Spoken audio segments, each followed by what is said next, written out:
Friends, ఈ వీడియోలో ఒక హోటల్లో ఒక లిఫ్ట్లో ఉండే ఒక దెయ్యం స్టోరీని ఎక్స్ప్లెయిన్ చేయబోతున్నాను. సో దెయ్యం కథలంటే ఇంట్రెస్ట్ ఉన్న వాళ్ళు దయచేసి ఈ వీడియోని స్కిప్ చేయకుండా చివరి వరకు చూడండి. చాలా ఇంట్రెస్టింగ్గా ఉంటుంది.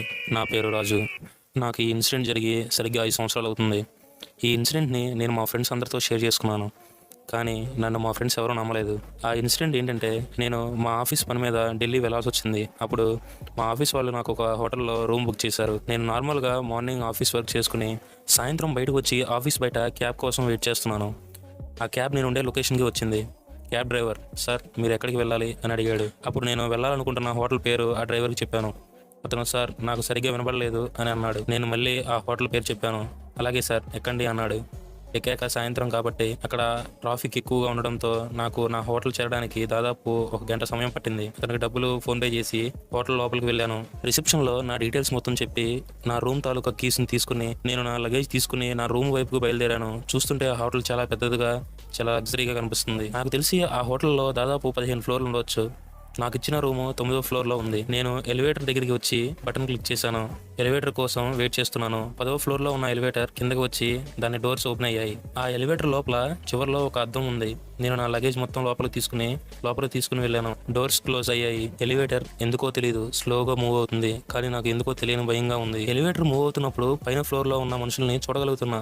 నాకెందుకో ఈ ఎలివేటర్ స్లోగా మూవ్ అవుతున్నట్లు అనిపిస్తుంది. ఒక ఫ్లోర్ నుండి ఇంకో ఫ్లోర్కి వెళ్ళడానికి దాదాపు 10 సెకండ్ల సమయం పడుతుంది. పాత హోటల్ కదా, అందుకే దీని మూమెంట్ చాలా స్లోగా ఉందని నేను అనుకున్నాను. ఎలివేటర్ ఫ్లోర్ నుండి ఫ్లోర్కి వెళ్ళే కొద్దీ నాకు ఎందుకో భయం ఇంకా పెరుగుతూ ఉంది. ఇంకా ఒక్కసారిగా ఈ ఎలివేటర్ 6వ ఫ్లోర్ దగ్గరికి వచ్చి ఆగింది. ఎలివేటర్ డోర్స్ ఓపెన్ అయ్యాయి. ఇక నాకు ఎదురుగా ఒక 30 సంవత్సరాలు ఉన్న ఒక ఆవిడ కనబడింది. ఆమె ఎడమ చేతిని ఒక చిన్న పిల్లాడు పట్టుకుని ఉన్నాడు. వాళ్ళిద్దరూ ఎలివేటర్ లోపలికి ఎక్కారు. డోర్స్ మళ్ళీ క్లోజ్ అయ్యాయి. ఇంకా నా ఫ్లోర్కి వెళ్ళడానికి కేవలం 2 ఫ్లోర్లు మాత్రమే ఉన్నాయి. వాళ్ళిద్దరూ నాకు కనిపించకుండా నా వెనకాల నిలబడి ఉన్నారు. ఇక ఒక్కసారిగా, రాజు ఎక్కడికి వెళ్తున్నావు అని ఆవిడ అడిగారు. దానితో నేను ఒక్కసారిగా షాక్ అయ్యాను. అసలు ఆవిడకి నా పేరు ఎలా తెలుసు? ఇంకా నేను ధైర్యం చేసి, అసలు మీకు నా పేరు ఎలా తెలుసు అని అడుగుదాం అనుకున్నాను. కానీ అప్పుడే ఆవిడ చేయి పట్టుకుని ఉన్న పిల్లవాడు, అమ్మ నాకు పైన ఏదో కనిపించింది, అందుకే అది నీకు చూపించడానికి నేను అక్కడ తీసుకువెళ్తున్నాను అని చెప్పాడు. ఓహో, ఈ పిల్లోడి పేరు కూడా రాజు అనమాట అని అమ్మయ్య అనుకున్నాను. అప్పుడే లిఫ్ట్ డోర్ ఓపెన్ అయింది. You have reached 9th floor అని ఆ లిఫ్ట్లో సౌండ్ వచ్చింది. ఇక నేను నా ఫ్లోర్కి రీచ్ అయ్యానని నా లగేజ్ మొత్తం తీసుకుని ఆ లిఫ్ట్ నుండి బయటకు వచ్చా. అలా బయటకు వచ్చి చూద్దామా వద్దా అని ఆలోచిస్తూ ఆ ఎలివేటర్ డోర్ మూసుకునే సమయానికి వెనక తిరిగి చూశాను. ఎలివేటర్లో ఉన్న వాళ్ళిద్దరూ నా వైపే అలానే చూస్తూ ఉన్నారు. ఇక నాకు అసలు ఏం జరుగుతుందో అర్థం కాక భయంతో కాళ్ళు చేతులు వణుకుతున్నాయి. ఇక నేను అక్కడ నుండి వేగంగా నా రూమ్కి 904కి బయలుదేరాను. ఇంకా నా రూమ్ డోర్ లాక్ తీసి లోపలికి వెళ్ళాను. నాకు తెలియకుండానే సమయం రాత్రి 11 అయింది. ఇక నా ల్యాప్టాప్ క్లోజ్ చేసి లైట్స్ అన్ని ఆపేసి పడుకుని నిద్రపోయాను. కొద్దిసేపటి తర్వాత ఎవరో గట్టిగా నా రూమ్ డోర్ని కొడుతున్నట్టు ఆ శబ్దానికి నాకు మెలకువ వచ్చింది.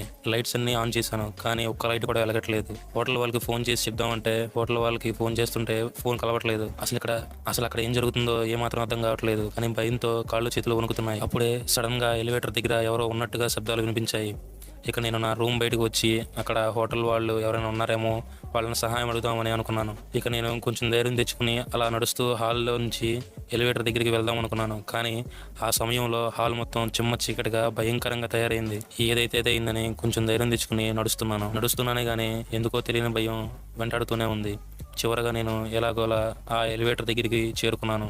కానీ ఆ ఎలివేటర్ని చూశాక నాకు భయం ఇంకా ఎక్కువ అవుతుంది. ఆ ఎలివేటర్ దగ్గర ఎవరూ లేరు, కానీ శబ్దాలు ఎందుకు వస్తున్నాయో నాకు మట్టికి అర్థం కావట్లేదు. ఆ ఎలివేటర్ దగ్గర చూస్తే ఎవరూ లేరు, కానీ డోర్స్ మాత్రం ఓపెన్ అవుతూ క్లోజ్ అవుతూ ఉన్నాయి.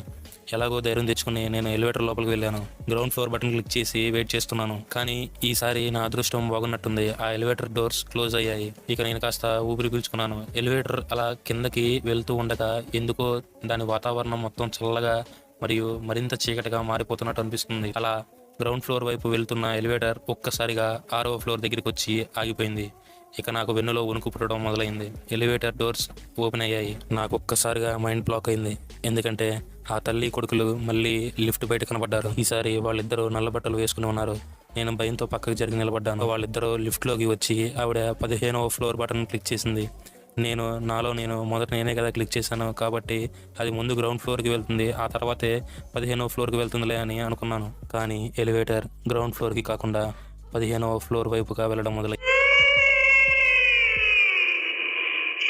ఇక నాకు అర్థమైంది ఇక్కడ ఖచ్చితంగా ఏదో జరుగుతుంది అని. ఇలా నేను ఆలోచిస్తూ ఉండగానే వెనక నుండి ఆవిడ మళ్ళీ రాజు ఎక్కడికి వెళ్తున్నావు అని అడిగింది. నేను కొంచెం ధైర్యం తెచ్చుకుని వెనక తిరిగి చూస్తే అప్పుడు నాకు నా వెనకాల ఎవ్వరు కనిపించలేదు. నా గుండె ఆగినంత పనైంది. కానీ ఆ ఎలివేటర్లో ఉన్న అద్దంలో వాళ్ళిద్దరూ అక్కడే ఉన్నట్టుగా కనిపిస్తున్నారు. ఇక నాకు అర్థమైంది నేను ఈరోజు ఇక బ్రతకనేమో అని. అద్దంలో ఉన్న వాళ్ళిద్దరూ నన్నే చూస్తున్నట్టు కనిపిస్తున్నారు. కానీ ఆ ఎలివేటర్లో మాత్రం ఎవ్వరు కనిపించట్లేదు. ఇంకా అప్పుడు ఆమెతో ఉన్న అబ్బాయి వాళ్ళ అమ్మతో మళ్ళీ నాకు 15వ ఫ్లోర్లో ఏదో కనిపించింది అని చెప్పాడు. ఇక నేను భయంతో ఆ ఎలివేటర్ మూలకు వెళ్ళి కూర్చున్నాను. వాళ్ళిద్దరూ మాట్లాడుకుంటున్నట్టు నాకు మాత్రం ఏవేవో సౌండ్స్ వినిపిస్తూ ఉన్నాయి. కానీ మనుషులు మాత్రం అక్కడ కనిపించట్లేదు. ఇంకా ఎలివేటర్ 15వ ఫ్లోర్లో ఆగింది. డోర్స్ ఓపెన్ అయ్యాయి. వెంటనే వాళ్ళిద్దరూ బయటికి వెళ్ళిపోయారు. నేను మాత్రం గ్రౌండ్ ఫ్లోర్ బటన్ని వేగంగా క్లిక్ చేశాను. కానీ వాళ్ళు దిగి ఎంతసేపు అయినా డోర్స్ మాత్రం క్లోజ్ అవ్వడం లేదు. నేను ఇక అలానే ఆ ఎలివేటర్లో ఒక మూల కూర్చుని భయంగా దూరంగా ఉన్న హాల్లో చూస్తూ ఉన్నాను. నాకు ఆ హాల్ మొత్తం కలర్ లైట్లు ఆన్ ఆఫ్ అవుతున్నట్లుగా అనిపిస్తుంది. ఎంతసేపు చూసినా కూడా ఆ ఎలివేటర్ డోర్స్ క్లోజ్ అవ్వడం లేదు. ఎలివేటర్ కూడా కదలడం లేదు. ఇక నాకు వేరే మార్గం లేదని చెప్పి ఇంకా ఏం చేయాలో అర్థం కాక నేను ఆ ఎలివేటర్ నుండి బయటికి వచ్చాను. ఆ హాల్లోని డోర్లు అన్నీ క్లోజ్ అయి ఉన్నాయి. కానీ ఒక్క డోర్ మాత్రం ఓపెన్ అయి ఉంది. ఆ డోర్కి పైన ఉన్న ఒక red colour tube light on off అవుతూ ఉంది. నేను ఇంకా కొంచెం ధైర్యం తెచ్చుకుని చీకటిగా ఉన్న ఆ హాల్లో మెల్లగా నడుస్తూ ఆ రూమ్ డోర్ దగ్గరికి వెళ్ళాను. ఆ డోర్ లోపల వైపు చూశాక అక్కడే కళ్ళు తిరిగి పడిపోయాను. ఆ రూమ్లో ఎవడో ఒకతను ఇందాక నేను లిఫ్ట్లో చూసిన వాళ్ళిద్దరిని అతి కత్తితో పొడిచి చంపుతున్నాడు. ఆ రూమ్ మొత్తం అంతా ఎర్రటి రక్తంతో నిండిపోయి ఉంది. ఇక నేను కళ్ళు